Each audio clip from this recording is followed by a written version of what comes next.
Niaje watu wangu, and I'm back. So I was actually watching this video reaction by Iko Nini, and this time round it wasn't the normal three guys we are used to, that is Mwafreeka, Rapcha and Ian the Young, or the legend. It was actually Rapcha and his wife, and of late I've realized that he has been doing these reactions or weekend updates with his wife. He's been amekuwa akiintroduce his wife to the show Pole Pole, which is not a bad thing. We've seen couples work together in the entertainment industry. For them, they are married. They are definitely a mature couple, so we don't expect them to break up kama Mungai Eve na Trevor. So not bad, not bad. But it got me thinking, with Mwafreeka being the mtiaji I know him to be, and this is not in a bad way. I respect Mwafreeka.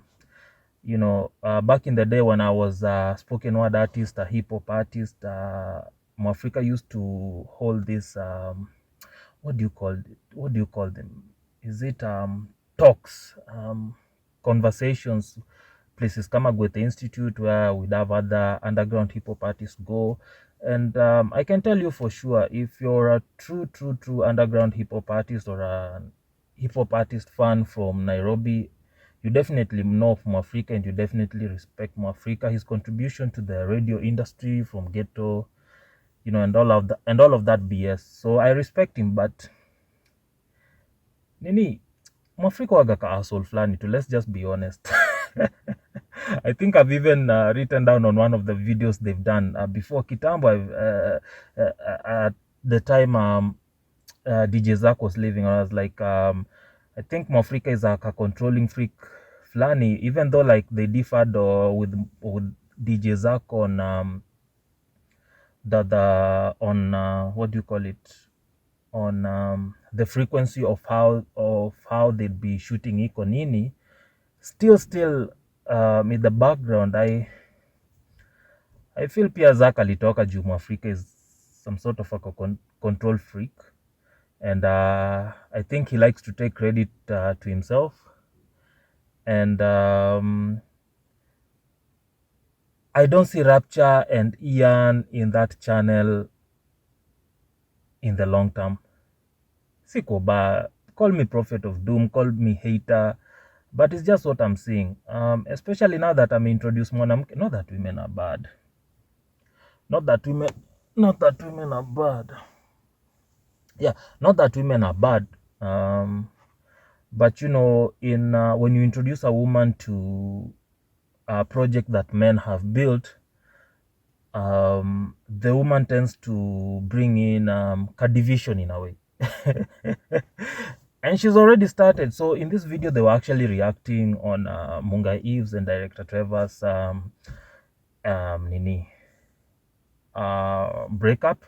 I wouldn't say it. She was. I saw on the comment section in that video people complaining, saying she was arguing with emotions because she's a woman. Definitely, she has to be on Mungai Eve's side. No, I actually think she was coming from that perspective of I understand her perspective. Let me not try to explain it. I do understand her perspective. I don't think she was being emotional.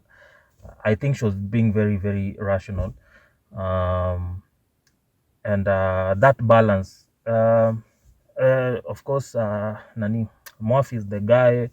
Definitely Mwaf will be on okay, most of the time he's never on the guy's side, but he was on director Trevor's side on this particular reaction. The wife on Mungai Eve's side on this particular. So the balance, it was good to see the balance. However, towards the end of the video, Mwaf's wife goes like, "Okay, let me just ask you a question, and if it's let me make it a bit personal, and if it's too controversial or too personal, you can just cut it out, right?" And they did end up cutting it out. It did not, Mwaf's answer did not make it to the video. So the lady asks Mwaf, so Iko Nini, who's the face of Iko Nini? Let me ask you a question. And maybe this is personal. If it's too personal, you'll cut it out. Yeah. Who's the brand behind Iko Nini right now? Boom. Like, why the hell would you even bring that up bana? Sisi hata hatukuaga na hizo. Bro, she asked that question mpaka hata mimi sasa nikaanza kujiuliza. I was like, okay, by the way, who's the face? Okay, Ian is little known. He does have some fans. Of course, if he goes ahead and creates his own channel, tutasubscribe, tutamsupport, because we've got to know him through Iko Nini, right?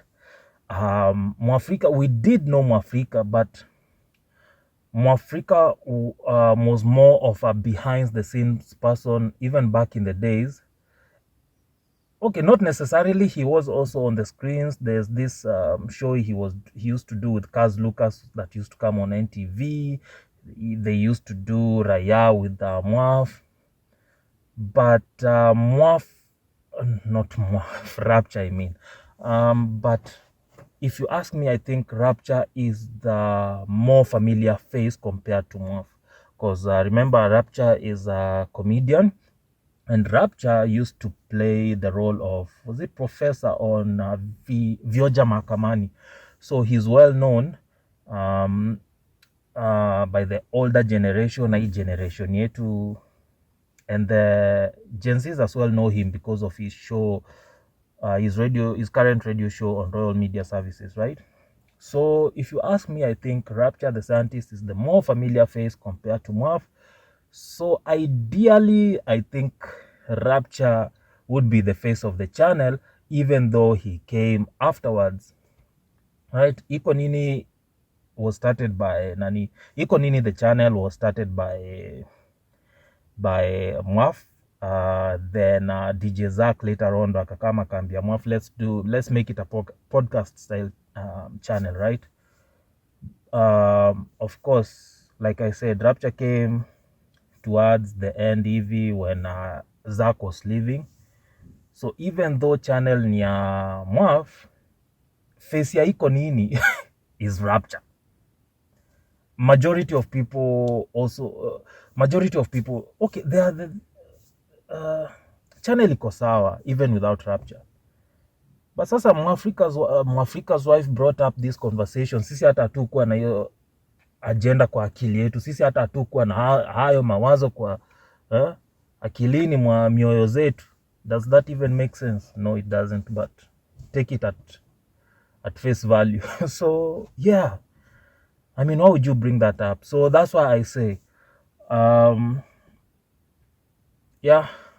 bringing in a woman to the Iko Nini channel, a man's channel, was the doom of Iko Nini.